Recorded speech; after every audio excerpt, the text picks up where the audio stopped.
It's not on. Ladies and gentlemen, it sounds. Ladies and gentlemen, it's not working, Toby. Ladies and gentlemen, good. Bit of hush. Can you all hear me at the back? Right.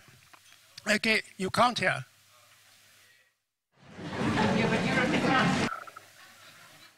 Anyway, I'll shout. Okay, well, as you can see from the title, we are dealing with three great figures of Prague, Jan Hus, the Emperor Rudolf II, and St. John Nepomuk. And we'll begin, of course, with Hus. Jan Hus, as we shall see in a moment, great reformer, and there is this magnificent statue of him in the Old Town Square, and you can see an aerial view on the top left. And the statue is by the same man we saw yesterday, Ladislav Shalun, who produced the statue of the Rabbi Lof. Again, this huge figure is sort of rising up triumphantly before you on this great plinth. And it's got the writing that one of his phrases or sayings, love each other and wish the truth to everyone. And he is today still an enormously important figure in Czech history, and you can see his background from the, there's the detail of the slide, of course. He was born in a town called Husinek, so obviously that's why his name became Hus. He was obviously highly intelligent, although he came from a poor background without much opportunity, and he graduated from the Charles University, which was started yesterday. We saw yesterday Charles IV started the university, and he's a lecturer in theology and becomes one of the greatest thinkers, religious thinkers of the time, of his day. He's appointed the rector of Charles University. And he's very influenced by the writings of Wycliffe, the Scottish reformer, and he is very much one of the leaders of the attempt to stop the corruption in the Catholic Church. In doing so, he became excommunicated. He continues to preach, and then he tragically makes the decision to attend one of the great ecclesiastical conferences of the Catholic Church, which was in Constance. Constance, which of course is between Switzerland and Germany. And despite the fact that he had been given a safe conduct to go to the conference, he was arrested and is burnt at the stake. And it's one of the most sort of tragic events. If someone could switch their phone off, it would be helpful.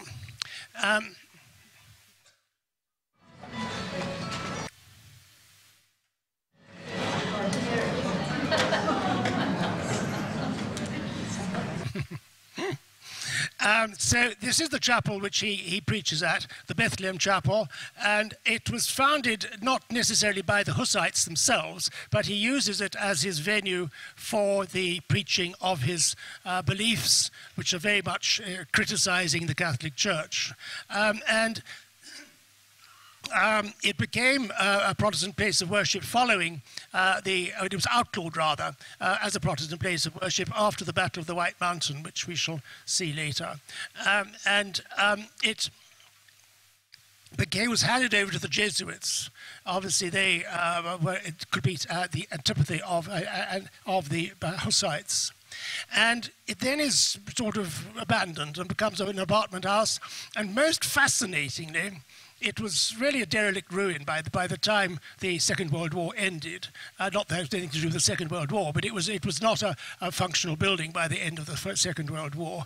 And when the communists come to power, they actually reconstruct it as a place of worship, which is most extraordinary. The reason being that they thought the Hussites, who were very on the one side of the church, were a better bet than the Catholics, who were completely on the other side. And they therefore promoted the Hussite preachings in opposition to the Catholics.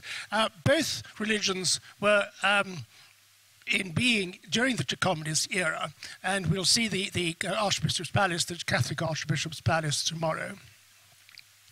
And there, one of the pieces of propaganda from the Hussites, there is Satan, the illustration on the bottom right, Satan dressed as a priest. And there are in existence quite a number, because it's a huge industry, really, the Hussite followers who are still quite strong in Czechoslovakia, in the Czech lands. And there, an illustration on the left of Hus preaching, supposedly in the Bethlehem Chapel, and we don't know what he looked like, of course. But there he's being burnt at the stake. He's wearing a sort of dunce's cap, and there he is being burnt with the priesthood on the left-hand side. So it was a terrible, tragic event, which, in fact, did nothing to stop the Hussites continuing as the Protestant revolution, and it swept across the Czech lands.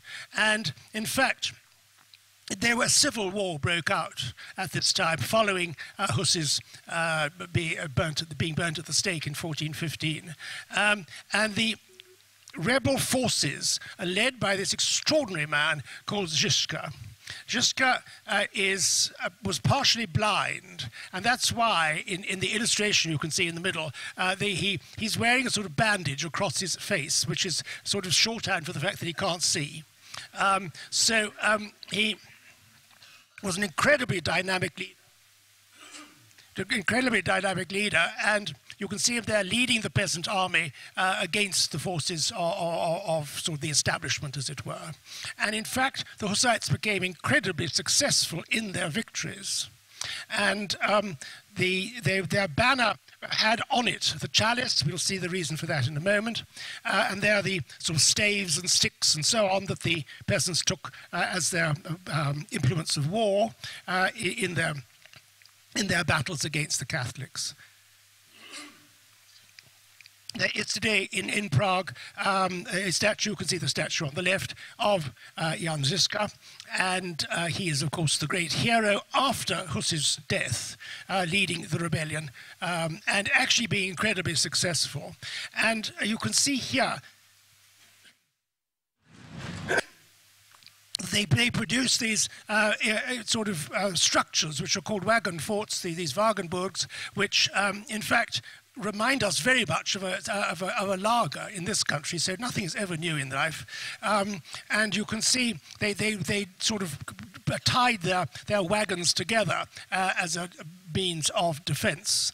And from there they would obviously attack the enemy. The flag itself, you can see at the top, it has a goose on it, and in Czech, a goose is a husa.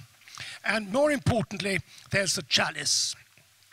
The point was that the Hussites, advocating a reform in the church and advocating the suppression of the corruption in the church, also felt that the church was there for the people and not for only the very grand.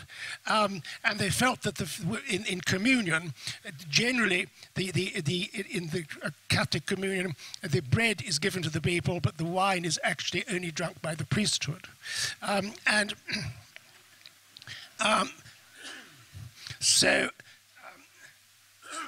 Sorry, I've got a really bad frog in my throat this morning. And the chalice, therefore, represents the fact that they believe that both the bread and the wine should be given to all worshippers at a communion. And in consequence, because of that, they became known as the Utraquists, because in Latin it breaks down to the fact that in both kinds, it means in both kinds. In fact, in other words, they wanted both to be given to the people, both the wine and the bread. The rebellion was extraordinarily successful, and eventually a peace is confirmed. It was the Peace of Kutná-Hora, where both the Catholics and the Utraquists were given equal rights. That was in 1485. When they went into battle, apparently they sung various hymns, and there is this Hussite hymn which is called "Ye Are God's Warriors." And it's very, very long, as you can see, but the first part reads, "Ye who are God's warriors and of his law, pray to God for help and have faith in him, that always with him you will be victorious. Christ is worth all sacrifices. He will pay you back 100-fold. If you give up your life for him, you will receive eternal life. It's pretty sort of stirring stuff. And apparently they sang this as they went into battle. They sang this as they approached, say, a village that was opposing them. And very often, the village, hearing this hymn or this song, would actually capitulate immediately because they knew that they would not succeed. So I'll play you the song. And what is interesting, when you look at it, when you look at this clip, you'll see that all the congregation who are standing around a sort of hilly castle is singing this song. They obviously know every single word, which is quite something. I mean, you would be trying to remember your hymns as you sing them today. You don't remember much.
So there we are. We're back to Prague, and the Hussites, as I say, were a very significant force in the period of the 15th, 16th century in Czech history. And although they're no longer a very significant religion, they are very much on the fundamental Protestant side. But at the same time, towards the end of the 15th century, there is one of the most extraordinary buildings in Prague, which is the Vladislav Hall. It's named after King Vladislav, the ruler of the time. And it's by a German architect called Benedict Reed. And you'll see it's an enormous sort of engineering feat. It's the vast, vast span of this room, which is still, by the way, used very much as a public hall of ceremonies and so on. And I've often seen the room filled with chairs, waiting or having just recently been used for some graduation ceremony or some declaration by the president or whatever. The point about it is it's not only technically very advanced for the period, for late 1400s, 1490, it also has this extraordinary Gothic vaulting. It's very, very elaborate and very decorative. And it's not the same as, but it's the same feeling as the vaulting in King's College Chapel, Cambridge, which has the same elaboration, this elaborate fan vaulting, which you get in English architecture at the very end of the Gothic. The Gothic is coming to the end, and it's sort of ending with a bang. It's ending with an explosion of decoration. And this is the same here. Or in addition, though, the windows, you see the big, big windows on both sides, which are the original format of the windows. On the outside of them, they have classical columns. So you've got this wonderful fusion of the emerging Renaissance and the disappearing Gothic ornament in one building. Now, it's named after the king of the time, and the king of the time is King Vladislav. King Vladislav II Jagellon. Vladislav is the king of Bohemia and Hungary at the time. You can see his dates below. Now, he was obviously a man with some vision, and he engineers a double marriage. He engineers the marriage of his son to a Habsburg, girl, and he engineers the marriage of his daughter to a Habsburg boy. And so he aligns himself with the Habsburgs. So the two portraits on the far sides, on the left and the right-hand sides, are Louis of Jagiellon and Anne of Hungary. They are brother and sister. They marry, in turn, Habsburg children. You can see that Louis marries Mary of Austria, and when she becomes a widow shortly thereafter, the marriage doesn't last very long because Louis is killed in battle. She becomes a very, very significant member of the Habsburg family. The women of the Habsburgs are usually better than the men. And then her nephew is Ferdinand. She was a different generation, but they marry. So Ferdinand, who becomes a Holy Roman Emperor, marries Anne of Hungary. So she was always, and then Louis Jagiellon marries Mary of Austria. Mary of Austria would have become the Queen of Bohemia and Hungary if her husband had lived. Her husband dies in battle, so his titles is inherited by his sister on the right-hand side. So she cannot become the Queen of Hungary and the Queen of Bohemia because she's a woman. So her husband sort of says, all right, dear, I'll take them over. And he becomes the King of Bohemia and the King of Hungary. So he not only is the Holy Roman Emperor, he now has two crowns to wear as well, two kingdoms to administer. And so this is the point when Ferdinand I and the Habsburgs in general, as I say at the top there, the Habsburgs take power, and they take power in 1526, the year that Louis is killed in battle. So from that point onwards, the Habsburgs rule Bohemia, they rule the Czechs from 1526 to 1918. And you can understand why, therefore, the Czechs and many other nationalities as well, but we're talking about the Czechs and Prague, but you can understand why, therefore, for those centuries after centuries, the Czechs could not express their own desires, their own languages, their own music, their own culture, because everything was channeled through Vienna, through German-speaking Vienna. And the resentment built up until the nationalist movement of the 19th century.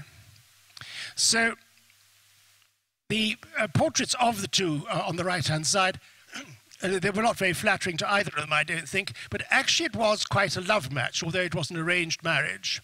And Ferdinand I fell deeply in love with his wife, who's known in history, as I say, as Anne of Hungary.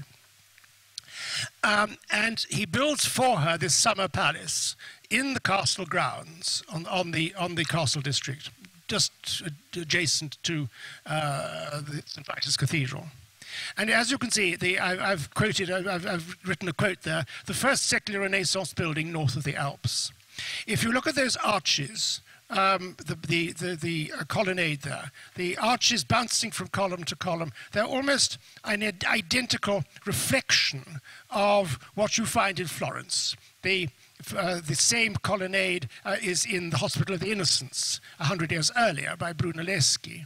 And so it's quite clear that now coming into Prague, way before France or England, the Renaissance is coming into the Czech lands at this very early date of the early 1500s. This is the period, of course, of Henry VIII in England, where there is the early Renaissance, but it isn't nearly as sophisticated as it is in Prague.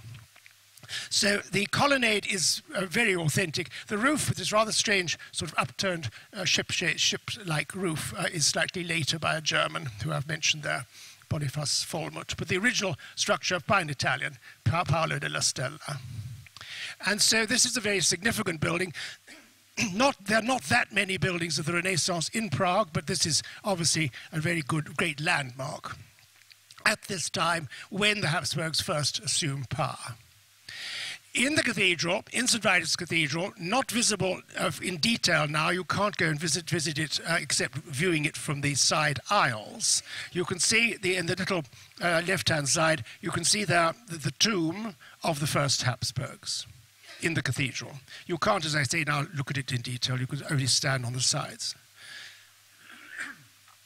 In the middle, as you can see there, it's a magnificent piece of carving. It's by a Flemish sculptor whose name is Colleen. And it, again, reminding us, of course, the Habsburgs now not only rule from Vienna, they are now kings of Hungary and Bohemia. They also, of course, own the Netherlands, you know, like you own a sort of plot of land in Betty's Bay or something. And so from the Netherlands came this chap, Alexander Colleen.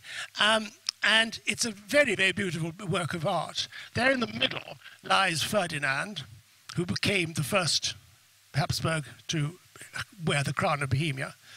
There's his wife Anne. She's got rather portly, I think, in that on the right-hand side.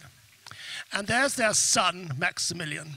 So Maximilian II will be the second Habsburg to rule. And you can see here a portrait of Maximilian. Habsburgs married cousins all the time. They never married outside the family, and they passed on all the good and all the bad genes continuously, generation after generation. So Maximilian marries his cousin Mary of Spain, and you can see all the long chins they get. And they're their children. The girl is the eldest, Anna. Well, she doesn't get much of a look in because she's a girl. So their second child is Rudolph. And there's Rudolph, the eldest boy, and there's the second boy, Ernst. And Rudolph becomes, therefore, the third emperor, who is also the king of Bohemia. And Rudolph is frightfully important for Prague. The Emperor Rudolph, here seen in a portrait by one of the many artists who he employed in Prague, a man called Joseph Heinz. He was born in Vienna but brought up in Spain, and he was a very strange man. Whether the fact that he was brought up in Spain has anything to do with it, I'm not sure. But he was separated from his family apart from anything else, which couldn't have helped him very much. But he's a very strange man. He's a recluse. He had no interest in politics. The Habsburgs had two aspects. They were always very, very clever, the Habsburgs, and most of them were very artistic. And he gets the artistic genes. He doesn't get the political genes. And he probably is, arguably, the greatest artistic patron in the Western world, in Western history. He's certainly in modern history. He certainly was an incredibly great patron. But he did this to the exclusion of exercising any political role in his great empire. And that is why he is vilified by certain people, but not all. Anyway, he succeeds his father as King of Bohemia, and he moves his court from Vienna to Prague. We don't really know why he did that, because he was, as I say, a very introspective man. He obviously didn't chatter away about what his thoughts were. And it is felt that he went at one year early on when he was still the crown prince. And he visited Prague. The Habsburgs were never very popular with the people. And funnily enough, they rather welcomed Rudolph. They thought, perhaps they felt that he had a sort of empathy with them. Anyway, whatever, he had a very tumultuous welcome when he got to Prague the first time as a crown prince. So that probably, he felt more at ease. And anyway, he moves his court to Prague. So in those buildings we've seen surrounding the cathedral, the castle district, all those buildings, which, of course, what you see now is later, but there would have been buildings there then. And they were his to live in. And he lived there, very often not showing himself for months, if not years on end. He just lived in seclusion, acquiring more and more and more and more superb works of art. If you're the emperor and you say to a sculptor or a jeweler or a painter, come and work for me, the painter or the jeweler doesn't actually argue. I mean, this is a command. You can't actually say no. And so he brought to Prague an incredible range of artists and craftsmen of all sorts and shapes and sizes. And they were producing paintings for him with superb carved objects, we'll see in a moment, and so on and so forth.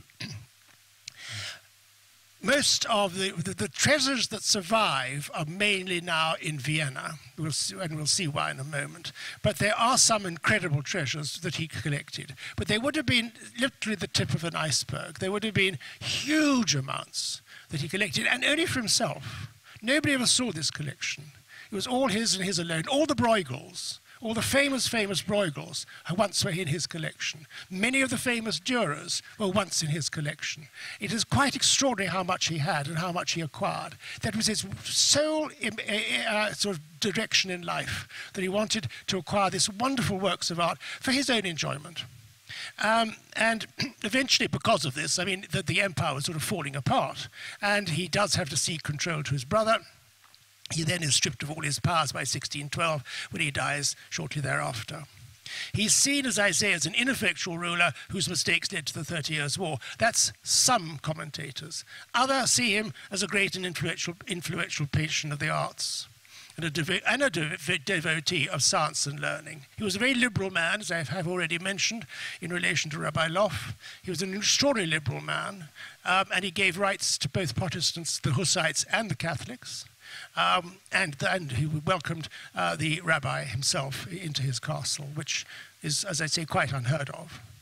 So he's a very, very multifaceted man, and he's now really only now, in the last 20 years, coming into focus, because he is rather strange.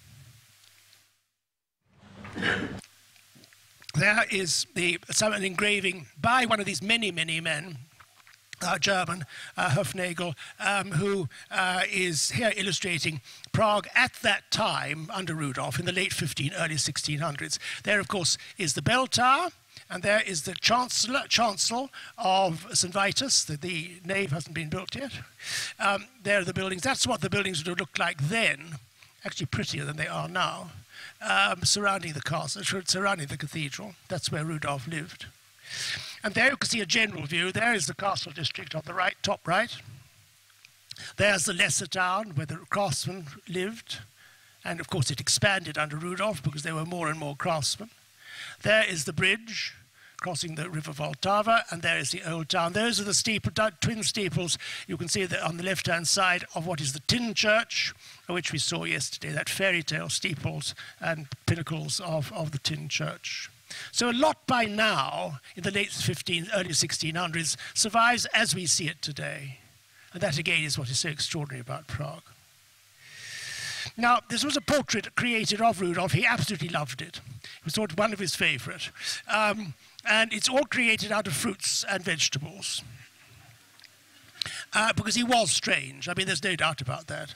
The Habsburgs had, as I say, amazing artistic genes. Some of them had amazing political genes. And there was also a mad gene in the Habsburgs as well, which came out occasionally. It does vaguely come out with Rudolf, more than vaguely. He was an obsession. He was an obsessive. Anyway, here, by this artist Giuseppe Arcimboldo, is Rudolf shown as the god of the seasons, Vertumnus. And there is the artist who created it, this extraordinary man called Arcimboldo. And the painting today is in Sweden, in Skockloster Castle, and we'll see why in a moment. Now, Arcimboldo worked for Rudolf's father, Maximilian II, the second of the Habsburg rulers of Bohemia. And so Arcimboldo was at court both in Vienna and in Prague. He'll follow Rudolf from Vienna to when he moves his capital in the 1580s to Prague.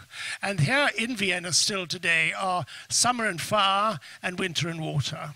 All made out, as you say, of fruits, or in the case of fire, out of ammunition and whatever, and then winter's made out of sort of hoary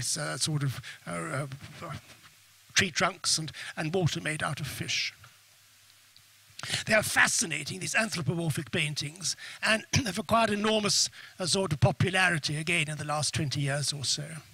But again, many of them today are in Sweden. And you can see here, too, from two of the courtiers. There's a jurist. He's a lawyer. And it's thought to be, in fact, somebody who's recognizable at the time, called Sazius. And there is a librarian, the court librarian, thought to be a man called Latius. And you can see made out of books and so on. And both of them seemingly were actually recognizable. And they're fun, but they're also weird. I mean, Rudolf was weird. And one must remember that we're discussing the late 1500s. The late 1500s in art is the period of Mannerism. Mannerism is the style that reacts against the Renaissance, because you're now 2 generations on from the Raphael and all his beautiful paintings. And the artist then is belittled. The artist then doesn't have a feeling, doesn't have an ability to create anything more beautiful than the Renaissance. And so what you do is create things actually less beautiful, rather weird paintings, as you can see here. And it was a style which was universally accepted, and it was very, very popular. So both these paintings now in Sweden, one in the National Museum in Stockholm, one again in Skockloster. And then another artist who is very significant in the patronage of Rudolf is a man called Bartholomeus Spranger. Like many of these artists and craftsmen, they came from the Low Countries, from what is now Belgium and the Netherlands, and he came from Antwerp. He worked in Italy, summoned to Vienna, and then travels to Prague with Rudolf in 1581. And it's said that he was obviously very intimate with the emperor. Obviously, the emperor felt at ease with him, and he did with very few people. And his studio became the room where the emperor came to relax, which is rather charming in a way.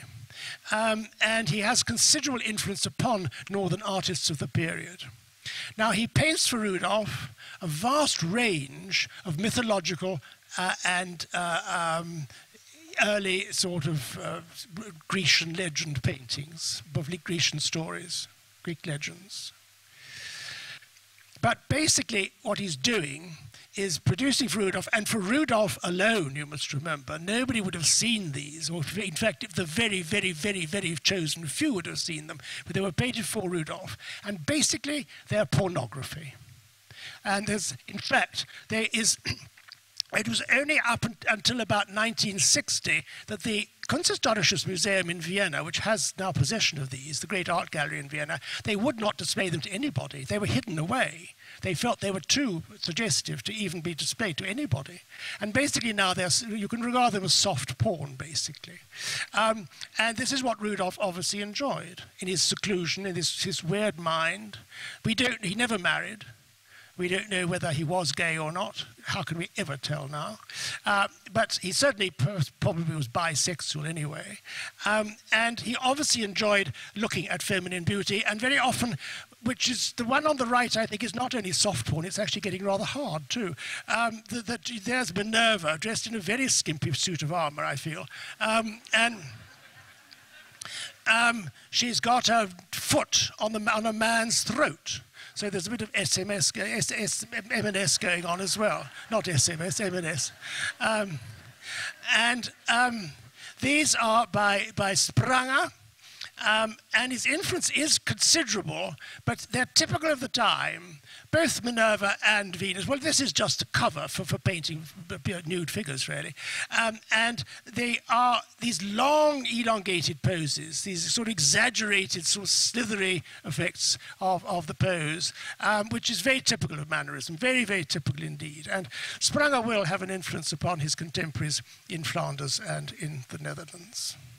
And this is another one here. This is where Hercules is meant to do women's work, and he's spinning, and there is his temptress, Omphal, showing a great deal. There she's got a very, very large club in her hand. So it's... You know, it's all titillation for Rudolf. As I say, there's nothing written. We have no knowledge. We can only assume that this is what he preferred. Well, obviously he enjoyed them because he was intimate with the artists. They were very great friends. So these are all today in Vienna, and we'll see why in a moment. Now, another artist, more sort of conventional artist, and one could give lectures and lectures upon this. I mean, there are books written on it about Rudolf's patronage. This is a man called Adrian de Vries, who really is today one of the great sculptors renowned of any century. I mean, he's equal to Michelangelo. That's why he's called sometimes the Dutch Michelangelo. And again, summoned to Prague, of course. He produces incredible works of art, all in this very, very beautiful bronze, absolutely wonderful bronzes. And there is a bust, with much more conventional bust, and obviously very flattering. I don't think Rudolf ever put on a suit of armor in his life. But there he is as a great commanding general. He trains under Gian Bologna in Florence. Of course, Gian Bologna, again, was one of the great sculptors of the period. Travels to Rome, but then he has 2 periods working in Prague and remains there till his death. Now, in the sack of Prague, we're getting to why these treasures leave Prague. In the sack of Prague, which took place just at the last few days of the 30 Years' War, in 1648.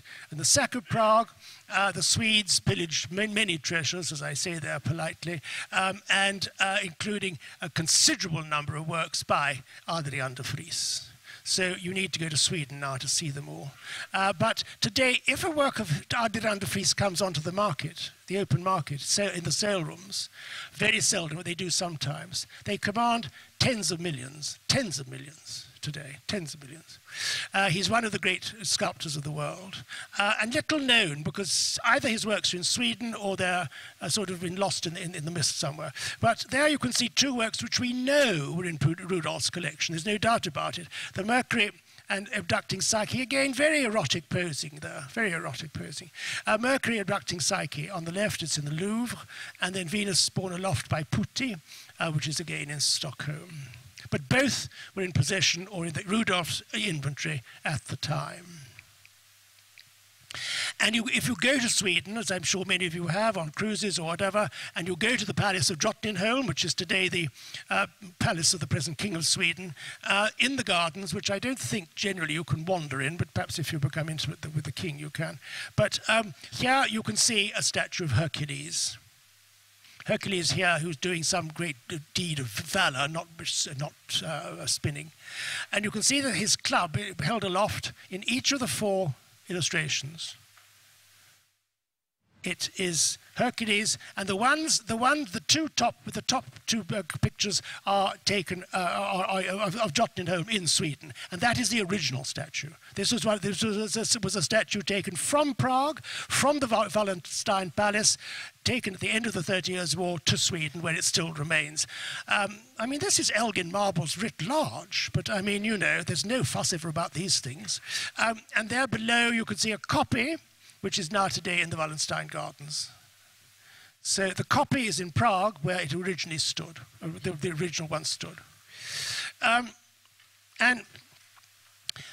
to alter the emphasis, really, we've looked at some artists. We've looked at de Vries, and now the collection of cut stones, carved and cut stones in Rudolph's collection was supreme. I mean, the best that the world could ever possibly have imagined. This is a fragment of what survived, and there are many more still surviving, fortunately, in Vienna. There's a jasper jug. Bearing in mind that this is cut from just a solid chunk of stone. There's a jug with mounts by a Dutch artist called Paulus de Vries. There's a cameoed agate cameo, mounts by a Flemish jeweler called Vermeyen. A heliotrope vase, again with mounts by Vermeyen. An agate bowl by Vermeyen, carved, and then the jewels by Vermeyen, the mounting, and then a jasper bowl. I mean, all these exquisite objects, absolutely exquisite. None of them are very big. I mean, the jug's about sort of 6 inches high, 9 inches high. And these are created by a man called Ottavio Miseroni. Miseroni, obviously from Italy, again summoned to Prague, and he was one of, not the only one, but there were many others, but he was one of the great stone cutters at the time, working in Prague. You can see his son here. This is a portrait. Obviously, the father was making his way in life and creating these beautiful objects I've just shown you. There, the son obviously looks frightfully grand and very sort of overfed. And there is Dionysius Miseroni, painted by a Czech artist called Skreta. It's in the National Gallery of Prague. There is the Dionysius Miseroni with his wife and his family, his children. And I'll show you some details. There's the eldest son, Ferdinand Eusebio, who in fact becomes the 3rd generation of stone cutters, and then the family dies out. But there he is handling, as a young lad, handling a huge rock crystal, a cut rock crystal vase. Below is the mother pointing the little child's attention towards a huge cut emerald. there are two of the boys just playing with a bit of quartz. And most interesting itself, in the background of the painting, are these huge wheels, which are the wheels, there are 4 of them, the wheels that are cutting the stone. And imagine these huge wheels cutting these tiny objects in a detailed and elaborate form, which is almost impossible even to achieve now with modern technology. It is quite unbelievable. And they were geniuses. The family dies out as stonecutters with the 3rd generation of Ferdinand Eusebio, but the tradition continues because now the Bizzarroni and other Italian stonecutters have shown the Czech people and the artisans of Prague what can be done with these big wheels, how you can cut things. And that's when they moved from cutting stone in the 18th century to cutting glass. And that's why Czech cut glass is so significant. And is so still very collectible today. Now, Vermeyen is the jeweler at court, and he creates the crown of Rudolph. This is the crown that Rudolph has created for him by the jeweler Vermeyen. Jan Vermeyen came from Brussels and obviously spends his life and dies in Prague. And the crown becomes then eventually in the 19th century the imperial crown of Austria, and it is survives from 1602. There's one sapphire, but it's quite a big sapphire up there. And interestingly, it is shaped, very symbolic this, it's a crown for a ruler, a king, but it also is shaped in the shape of a mitre. So it's got, in other words, the king rules the people and is head of the church. It's that sort of emphasis. And the 4 sections of the mitre have 4 gold low relief illustrations of Rudolph. And there's Rudolph being crowned the great victor. And Rudolph was never a victor. I mean, Rudolph was never victorious at anything. But nevertheless, this is a lovely fantasy. He's being crowned as the conqueror of the Turks. And it's interesting, though, who was the enemy then? And who is the enemy now? It's about the same thing, really. Anyway, there we go. And on the other side, he's then being crowned the king, crowned the emperor, the king of Bohemia. And look at the enamel work. The pearls, absolutely exquisite. He was an absolute genius, Vermeyen, and this is his greatest work, of course. Now today in Vienna, it's in the Kunsthistorisches Museum. Now, there is a story that all those craftsmen lived in this pretty little street behind St. Vitus Cathedral. It's called the Golden Lane, and that's why it's called golden, because they thought that the craftsmen would be working at their gold objects and so on. Nowadays, I'm afraid, to dispel the image and the fantasy, it is thought to have been where the soldiers who are the guards of Rudolph lived. But nevertheless, it's terribly pretty. Today, it's filled with all these little buildings of sort of souvenir shops, and it's very, very crowded, but it still has a wonderful atmosphere. I didn't take this photograph. You couldn't possibly take a photograph without any people in Prague today. But it is called the Golden Lane, and it is entrancingly characteristic and atmospheric. Now, Rudolph, as I say, was not only one of the great art patrons of the world, but if not the greatest, but he was also a supporter of science as it was emerging. Science was a new idea then, and he appoints as his court what is called the imperial mathematician, but he was the court astronomer, a man called Tycho Brahe. I'm sure that's not how you pronounce it in Danish, but I apologize if anyone speaks Danish. And anyway, he's very famous, Brahe, and he works for Rudolph, and in fact, working for Rudolph, he records the exact position of 777 stars. Well, I mean, that's amazing at the time, again, without any of the great modern influence we have, and his tomb, he's buried in Prague in the Tin Church. Now, he is succeeded as the astronomer to Rudolph by a German, because Brahe is Danish, as I say. He's succeeded by Kepler, who, of course, is German. And in fact, he will publish what is called his Rudolphine tables in honor of Rudolph, in honor of the patronage that he's received from Rudolph. And of course, he'll also discover the movement of the planets as they move around the sun. I mean, it's all very advanced, and this is all patronized by Rudolph, who was obviously fascinated by the new world that was emerging around about him.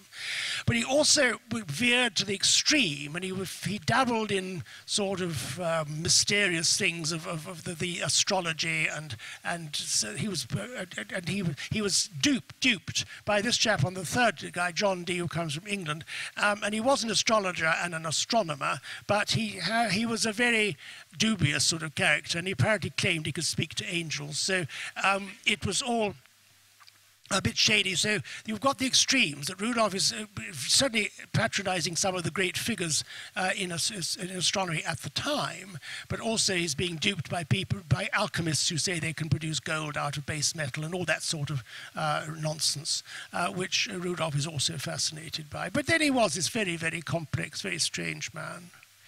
Now, as I say, he's deposed. There he is, looking again very benign in one of these portraits. This again by a German, Hans von Aachen. And Rudolph progressively is stripped of his power until he abdicates within the year that he dies. He's succeeded by his brother Matthias.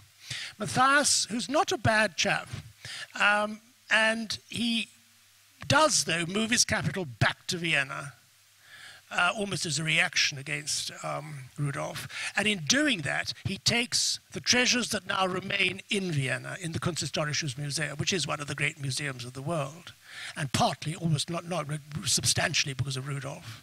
The Bruegels, the Dürers, and so on, which survive. And also those treasures I've shown you. Those amazing carved stone objects are all in Vienna.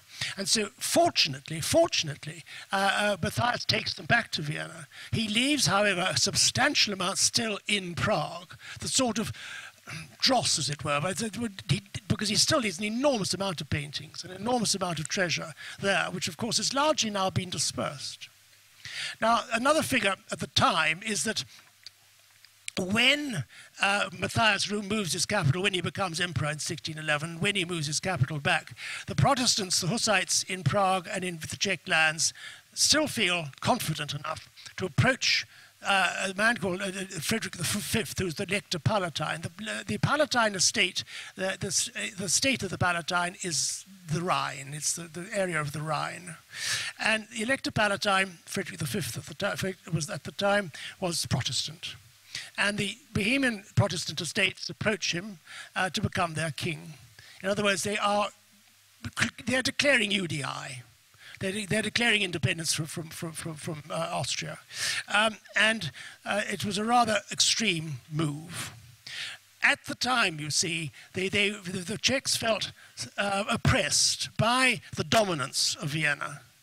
And they still did through the centuries. And so when the representatives from Vienna came to the Vladislav Hall that I showed you earlier, that hall with an elaborate Gothic vaulting, adjacent to the Vladislav Hall are a series of smaller rooms where the council met and where the dignitaries were sort of having their meetings and so on. And from one of those rooms, they threw the two representatives from Vienna.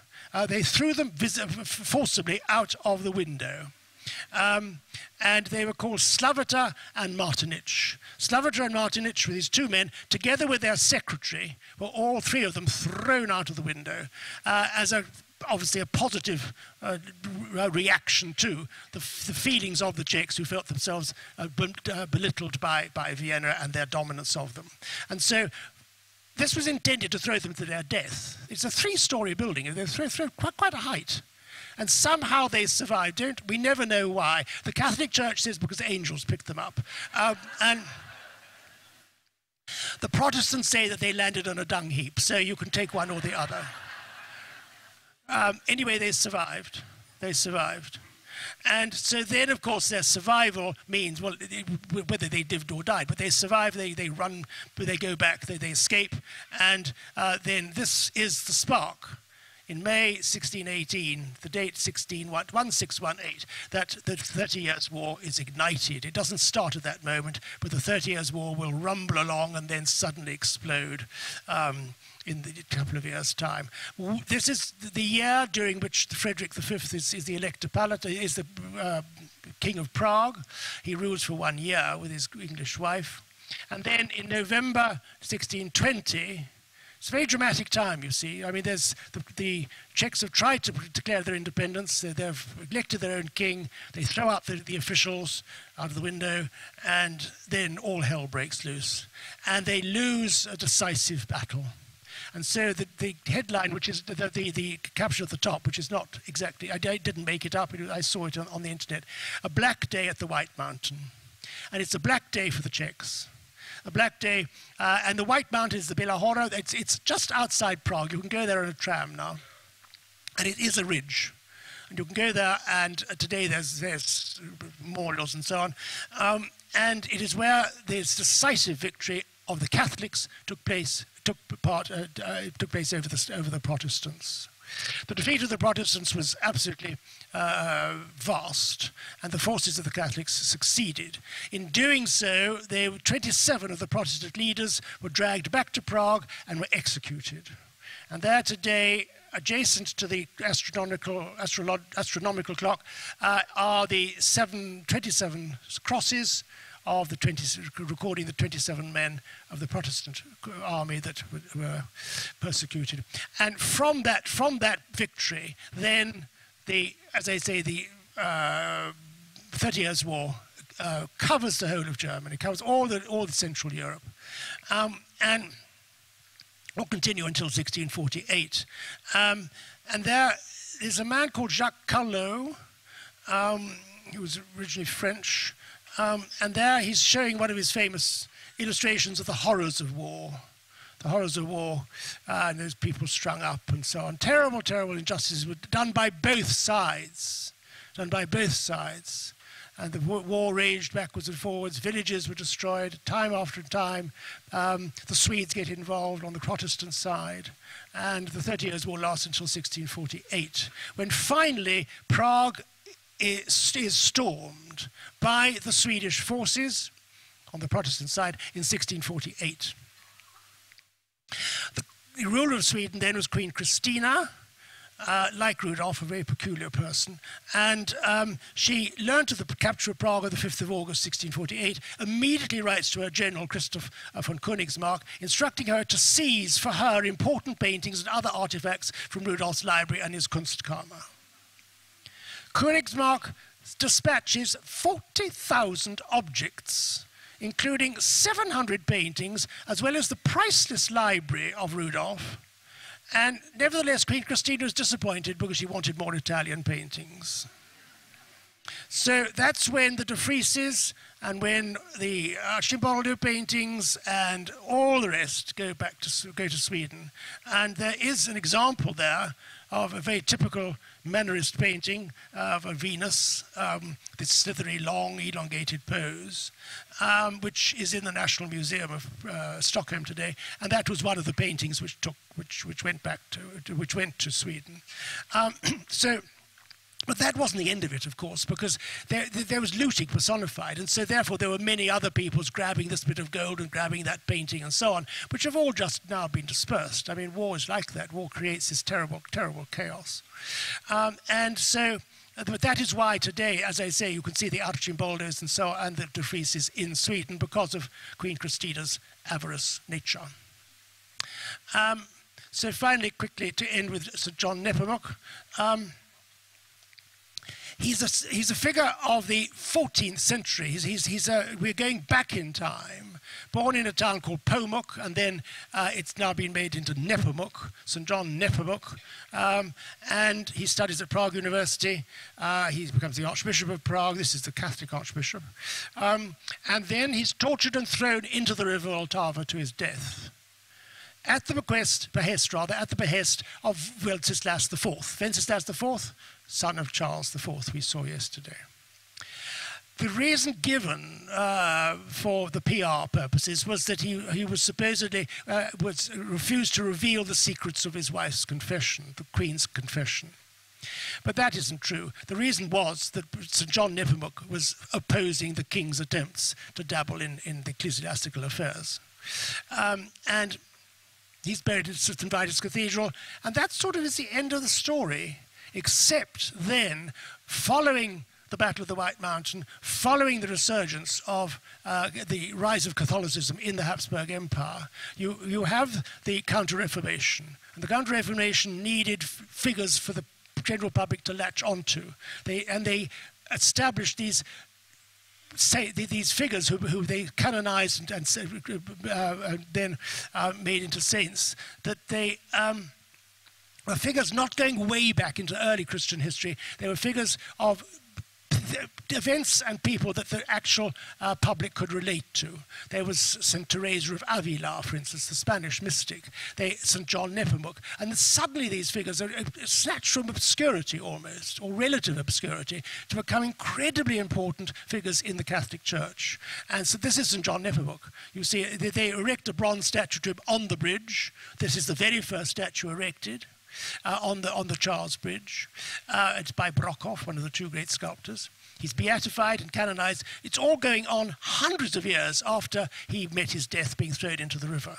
But he's now becoming a hugely important saint, and still today, right across southern Germany, you'll find, and in Austria, you'll find churches dedicated to St. John Nepomuk. It's all part of this resurgence and this rise of Catholicism taking place in the late 1600s, early 1700s. And he's used for that purpose. That's a painting of him being thrown from the bridge. That is a historic event. And there's the position on the bridge with the cross there on the bridge balustrade, showing the position where he's thrown into the bridge. So it was a nasty death and a horrid, horrid thing to do, but he would have remained a fairly obscure person except for the desire to create this series of modern saints in the church in the late 1600s.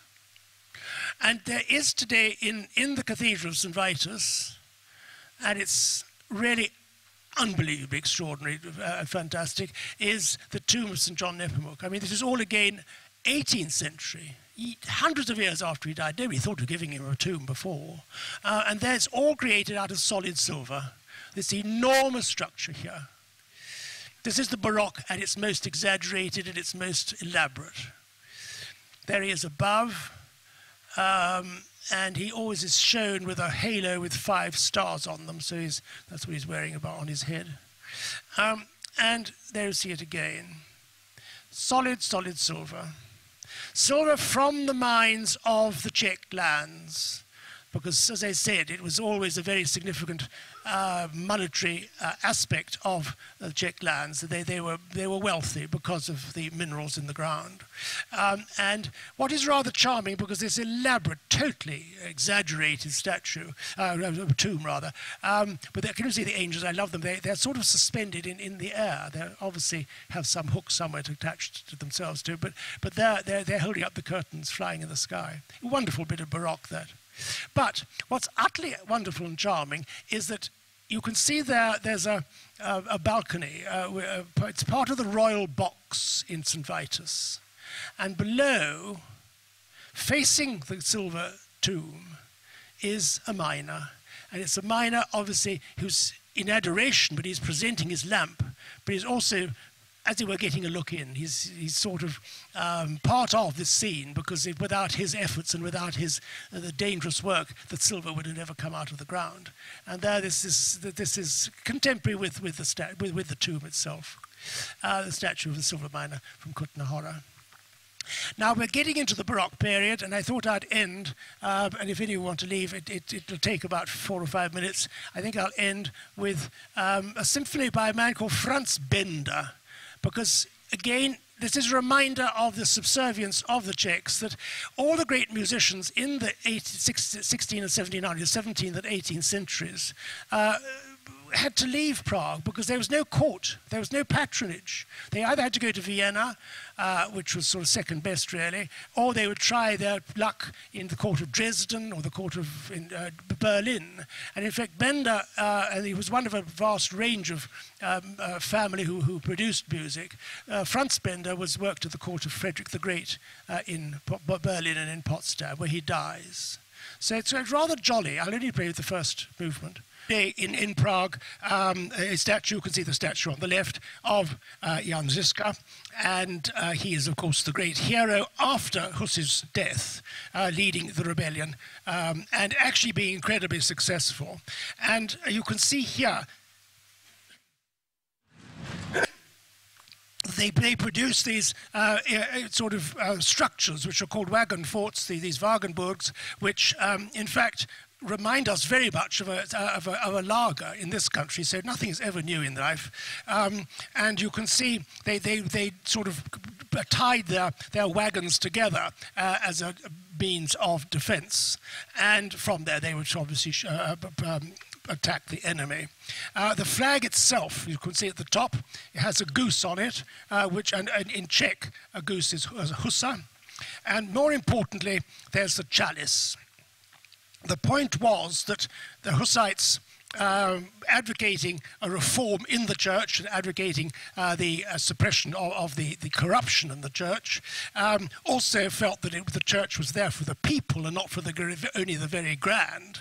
And they felt that in communion, generally, in the Catholic communion, the bread is given to the people, but the wine is actually only drunk by the priesthood.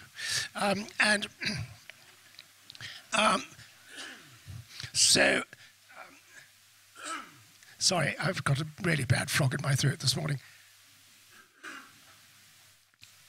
And the chalice, therefore, represents the fact that they believe that both the bread and the wine should be given to all worshippers at a communion. And in consequence, because of that, they became known as the Utraquists, because in Latin it breaks down to the fact that in both kinds, it means in both kinds. In fact, in other words, they wanted both to be given to the people, both the wine and the bread.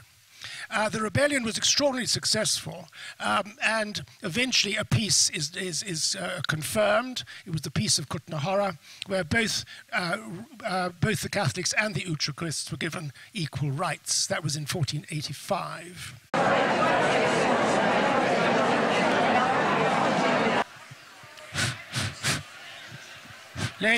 It's not on. Ladies and gentlemen, it sounds... Ladies and gentlemen, it's not working, Toby. Ladies and gentlemen, good. Bit of hush. Can you all hear me at the back? Right. Okay, you can't hear.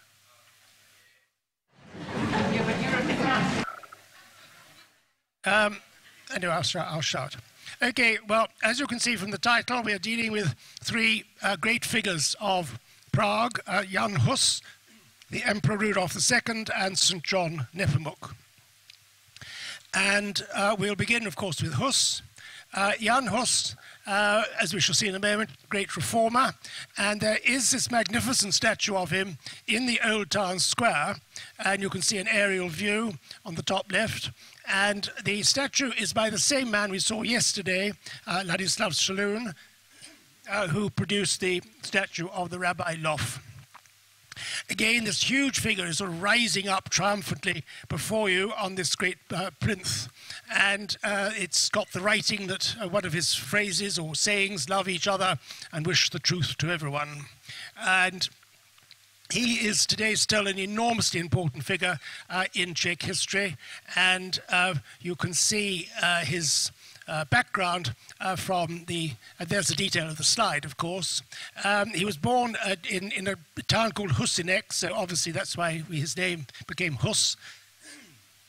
He was obviously highly intelligent, although he came from a poor background without much opportunity, and he graduated from the Charles University, which was started yesterday. We saw yesterday Charles IV started the university. And he's a lecturer in theology and becomes one of the greatest thinkers, religious thinkers of the time, of his day. He's appointed the rector of Charles University. And he's very influenced by the writings of Wycliffe, the Scottish reformer, and he is very much one of the leaders of the attempt to stop the corruption in the Catholic Church.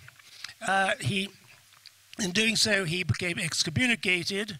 He continues to preach, and then he tragically makes the decision to attend one of the great ecclesiastical conferences of the Catholic Church, which was in Constance. Constance, which of course is between Switzerland and Germany. And despite the fact that he had been given a safe conduct to go to the conference, he was arrested and is burnt at the stake. And it's one of the most sort of tragic events. If someone could switch their phone off, it would be helpful.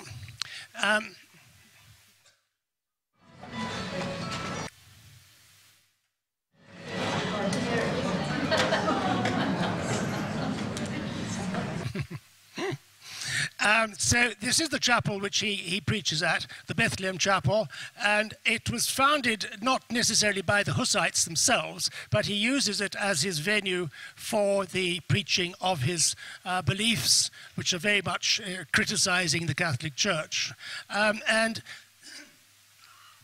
It became a Protestant place of worship following it was outlawed rather as a Protestant place of worship after the Battle of the White Mountain, which we shall see later. It was handed over to the Jesuits. Obviously, it could be the antipathy of the Hussites. And it then is sort of abandoned and becomes an apartment house.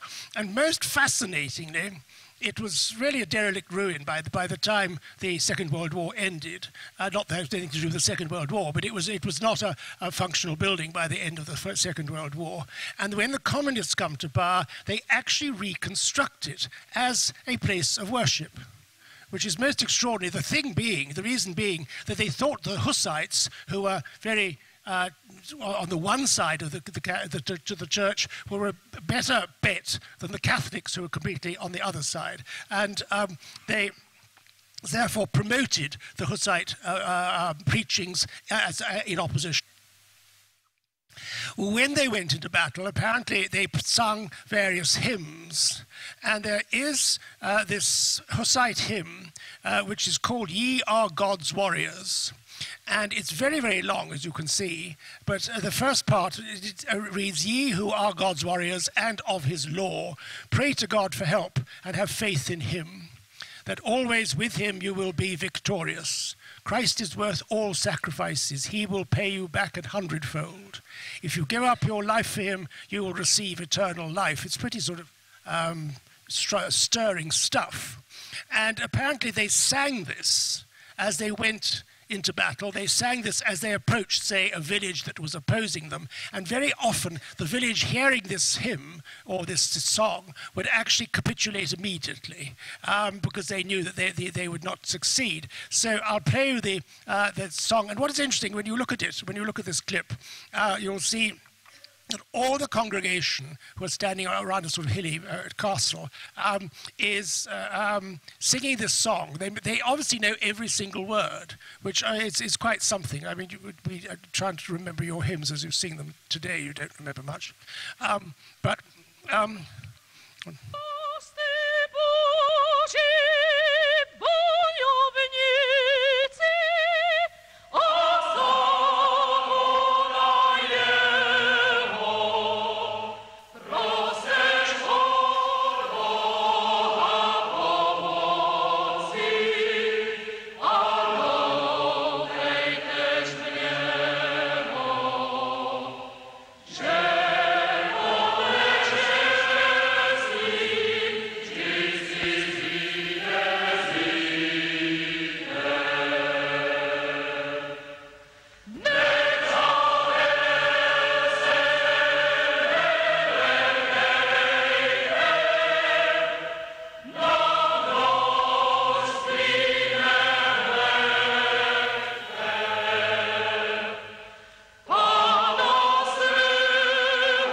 To the Catholics. Both religions were in being during the communist era, and we'll see the Archbishop's Palace, the Catholic Archbishop's Palace tomorrow. And there, one of the pieces of propaganda from the Hussites, there is Satan, the illustration on the bottom right, Satan dressed as a priest. And there are in existence quite a number, because it's a huge industry, really, the Hussite followers who are still quite strong in Czechoslovakia, in the Czech lands. And there, an illustration on the left of Hus preaching, supposedly in the Bethlehem Chapel, and we don't know what he looked like, of course. But there he's being burnt at the stake. He's wearing a sort of dunce's cap, and there he is being burnt with the priesthood on the left-hand side.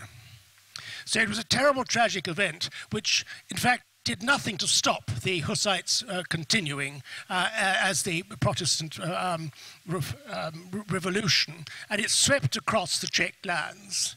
And, in fact, there was civil war broke out at this time, following Hus's being burnt at the stake in 1415.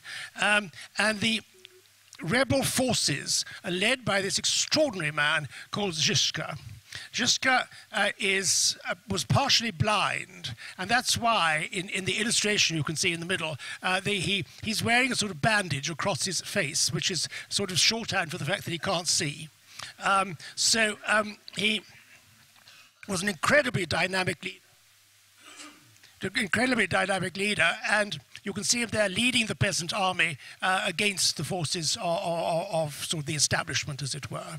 And in fact, the Hussites became incredibly successful in their victories.